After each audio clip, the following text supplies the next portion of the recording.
இவள மாதிரி நான் எத்தனை பேர்கிட்ட பேசியிருப்பேன். என்கிட்டயேவா ஒரு வார்த்தை வாங்க முடியல. ஆனா அந்த நந்தினி பயங்கர அப்செட்ல தான் திரும்பி போனா. அவ மனசு பூராவும் என் மேல வஞ்சத்தோட தான் போனா. அதோட நான் எதுலயாவது சிக்குவேன்னு காத்துக்கிட்டு இருப்பா.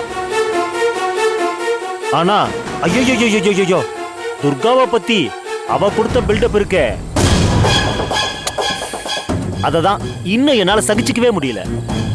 கிராமத்துல இருந்து உங்க ஜமீனுக்கு புள்ள பூச்சி மாதிரி வந்தவ. ஐயா, ஜமீன் விட்டு மருமக ஒருமையில பேசுறேனேன்னு நீங்க தப்பா எடுத்துக்காதீங்க.